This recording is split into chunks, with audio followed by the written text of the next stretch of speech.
Ang ganda ng question ng viewer natin. Sabi niya, kailangan po ba na tuloy-tuloy yung hulog sa insurance kung 10 years to pay daw yung plan, I guess?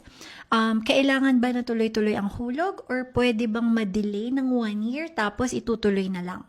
To answer this question, kailangan muna nating malaman po kung ano bang klaseng insurance yan. Is it a VUL or is it a traditional whole life plan or is it a term insurance or is it an endowment? Pero malakas yung kutob ko na VUL yung question nito ni Sir Rez. So, sige. Kung VUL yan or yung investment linked na insurance, actually, pwede naman talaga na mag-pause kayo o huminto muna kayo sa pagbabayad. Kasi ang kailangan lang naman nating i-make sure ay yung inyong fund value or account value ay hindi po magzi-zero. So most likely, kung nakapaghulog na rin kayo ng ilang taon, meron nang naipon na fund value yan, pwede nyo pong i-check actually kung magkano yon yung fund value.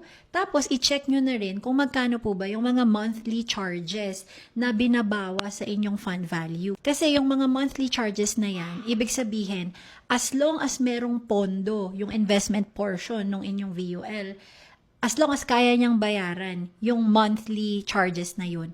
So, ibig sabihin, buhay po yung insurance mo na VUL. I have several clients na ilang taon nang hindi nagbabayad, 3 years, 4 years, 5 years, no problem. Kasi hindi pa naman nauubos yung fund value nila.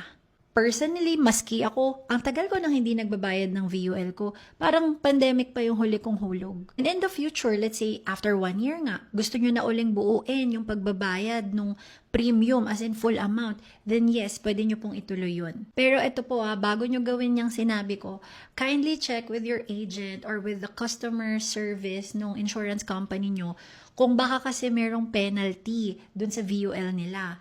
Pero where I am affiliated, so sa Sun Life, wala namang penalty yun.